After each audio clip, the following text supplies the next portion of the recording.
भाजपा की सरकार हुई है, मैं समाजवादी पार्टी की सरकार बन रही है। जी। अच्छा, अभी ठाकुर द्वारा के लिए आपके क्या विचार हैं? जी। वो दूसरे नेताओं को बढ़ने नहीं देते। तो आपने कैसे शुरू किया ये सब? हुआ है 2013 से 12 तक।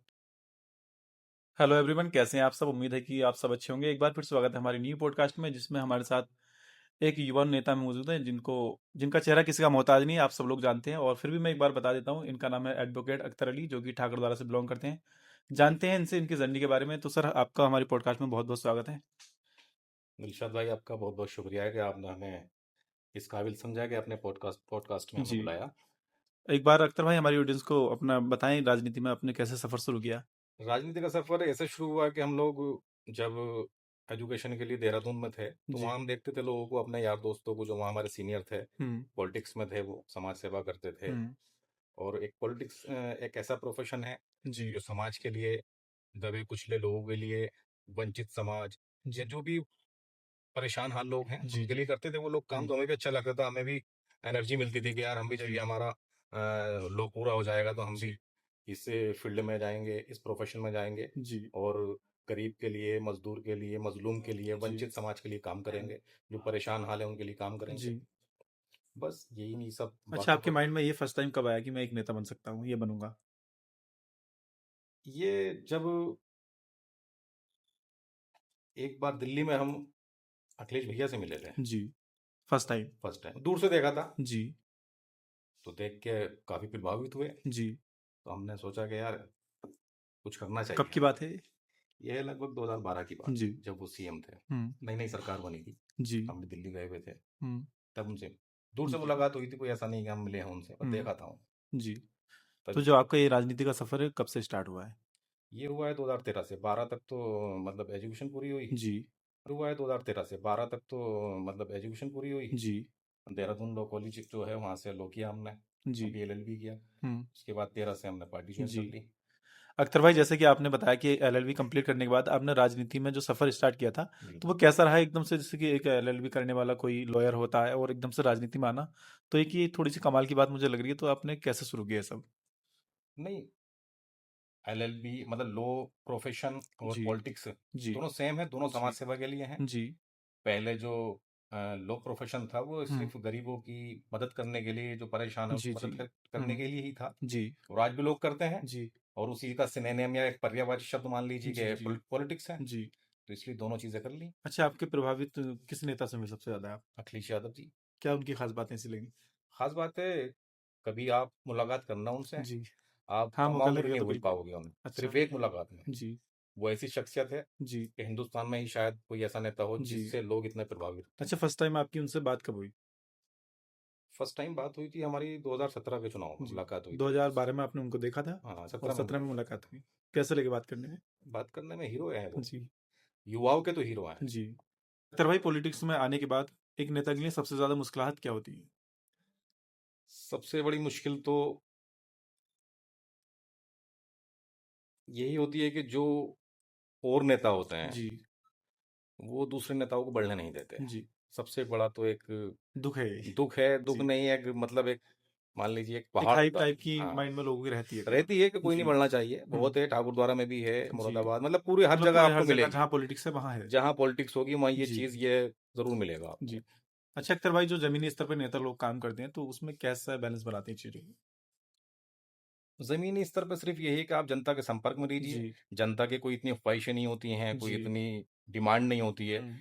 उसकी बहुत लिमिटेड डिमांड होती है जी। जनता की। उसे रोटी, कपड़ा, मकान, पानी, बिजली यही चाहिए और जी। कुछ नहीं चाहिए। अच्छा, जैसे कि आप नेता बने, उससे पहले आपके मन में कई बार विचार रहे होंगे कि एक नेता को ऐसा होना चाहिए, तो आपके हिसाब से एक नेता कैसा होना चाहिए? नेता पब्लिक में, मतलब पब्लिक में रहना चाहिए, पब्लिक टच होना चाहिए, जी। पब्लिक के कामों को तवज्जो देनी चाहिए। जी। बस संपर्क में रहे तो वो नेता है, जो पब्लिक के हाँ, संपर्क मेन में है काम वो नेता का नेता है। होता ही है कि बस पब्लिक हाँ, से मिला पब्लिक रहे। पब्लिक से ही उसका जी। प्रोफेशन ही वो पब्लिक से है। जी। जो भी टच है, जो भी अटैचमेंट है, पब्लिक से जी। रहेगा उसका। अच्छा, अभी स- ठाकुर द्वारा के लिए आपके क्या विचार हैं? ठाकुर द्वारा के लिए विचार यही है कि ठाकुर द्वारा में इंशाल्लाह जब भी कभी मौका मिला? मौका मिलेगा जी। तो ठाकुर द्वारा के लिए काम करेंगे, सड़कों में, पानी के लिए। जी। इस वजह से तो बहुत लोग कर रहे हैं। जी। सरकार ने हर घर जल योजना चला रखी है। जी। और उसके बाद भी जो भी अच्छी स्कीम्स वगैरह होंगी, जो हम्म। मदें होती हैं, स्कीम्स होती हैं, वो इंशाल्लाह अच्छा, ठाकुरद्वारा में आपके लगे। लिहाज से ठाकुरद्वारा में अभी किस चीज की ज्यादा रिक्वायरमेंट है कि ये होनी चाहिए? ठाकुरद्वारा में कोई भी ऐसी चीज़ नहीं है जो एक, आप इंडस्ट्री मान लीजिए, जी फैक्ट्री हो, कुछ हो जो रोजगार के लिए हो। जी ठाकुरद्वारा सिर्फ जो आज ठाकुरद्वारा में रोजगार है, मान लीजिए, जी जी। जो भीड़ है वो सिर्फ सेंटर की भीड़ है। सेंटर बाकी एजुकेशन के लिए। हाँ, कुछ जी। नहीं है। हम्म। यहीं से लोगों का रोजगार भी चल रहा है। जी। बाकी फैक्ट्री कंपनीज वगैरह हों तो रोजगार मिले कह लोगों सकते हैं को। कि ठाकुरद्वारा का जो एक सबसे बड़ा अर्निंग का रिसोर्स है वो एजुकेशन एजुकेशन, है। जी अर्निंग, हाँ यही कहेंगे आप इसको सेंटर जितने भी हैं, जी जो स्टूडेंट से निकाल दीजिए, खाली हो जाता है, जी। जितनी छुट्टियां पड़ जाती हैं। अच्छा, ऐसे में अगर ये आपको मौका मिला, कोई आपको पद मिला इंशाल्लाह इन फ्यूचर, तो इन छात्रों के लिए आप क्या करना चाहेंगे? छात्रों के लिए एक तो एक गवर्नमेंट की तरफ से बड़ी लाइब्रेरी होनी चाहिए। जी बच्चों के लिए यहाँ पर एक ग्राउंड होना चाहिए, जिससे जी। कि वो फोर्स की तैयारी करते हैं, अपना रनिंग रनिंग के रनिंग लिए। वगैरह करते हैं। और दूसरी बात, एक स्टेशन होना चाहिए। वैसे सुना है कि सर्वे हो गया है और तैयारी है, तो हाँ, होना ठाकुरद्वारा एक ऐसा ठाकुर, एजुकेशन हाँ, का हब है कि मुझे हब है। लगता है हर स्टेट का बच्चा हर यहाँ पर स्टेट का मिलेगा आपको, जी हिंदुस्तान के सब स्टेट का बच्चा यहाँ जी मिलेगा। तो सफ़र में आसानी होगी, और थोड़ा खर्च भी कम रहेगा जी बच्चों का।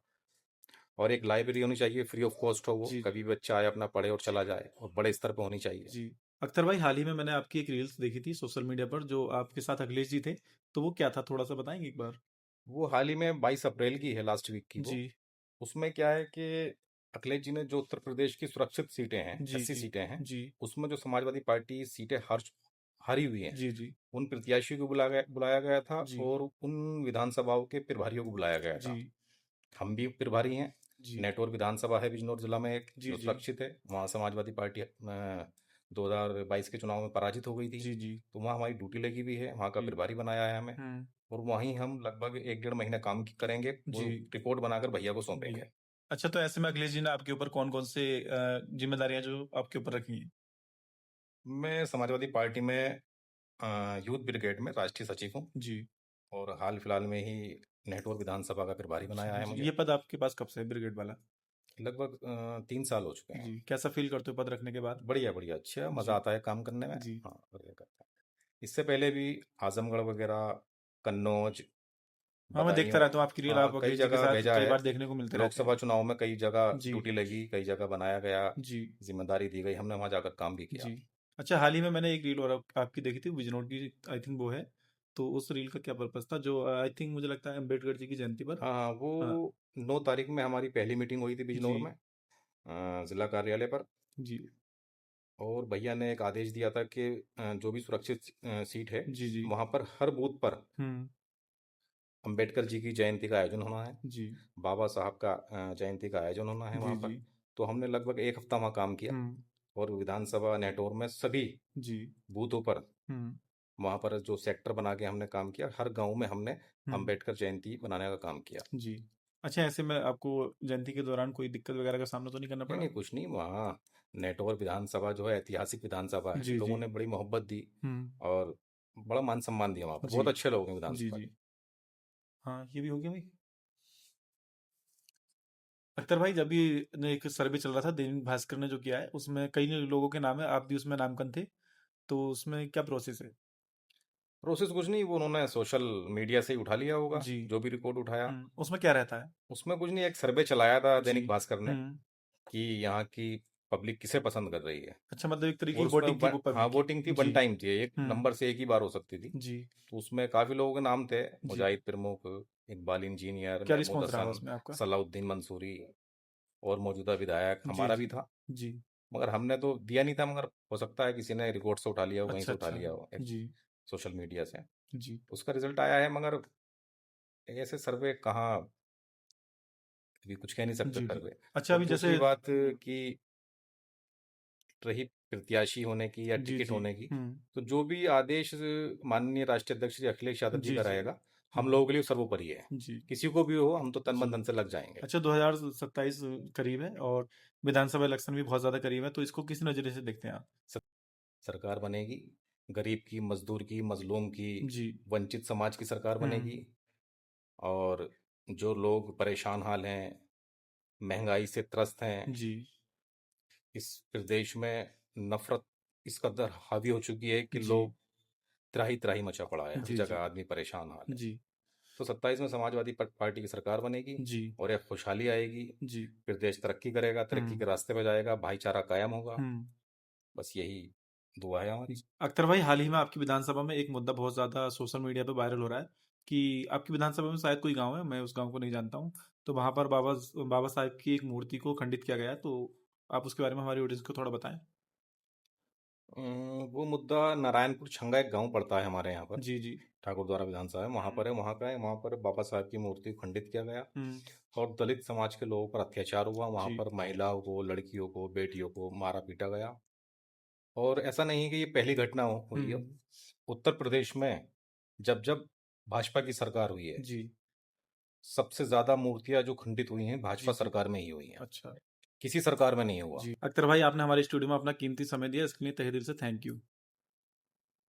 मैं भी आपका बहुत बहुत शुक्रगुजार हूँ कि आपने अपने पॉडकास्ट द ओपन टॉक्स पर मुझे टाइम दिया, समय दिया। जी, और मैं देखता रहता हूँ आपके चैनल को, द ओपन टॉक्स को। काफ़ी जी, जेन्युइन चीज़ें होती हैं, जेन्युइन वीडियोस होती हैं इसमें, जी, और आपके जेन्युइन मुद्दे होते हैं। जी, और वो मुद्दे समाज के लिए बहुत अच्छे होते हैं, लाभकारी होते हैं। और जो आप दिखाते हो वो समाज को जागरूक करने के लिए जी, होते जी। हैं। मैं बहुत बहुत शुक्रिया अदा करता हूँ आपका। चलिए, मौका मिलता है तो इंशाल्लाह मिलते हैं नेक्स्ट जी जी जी, नेक्स्ट पॉडकास्ट में, तब तक थैंक के यू लिए so thank much, you so much. Thank you.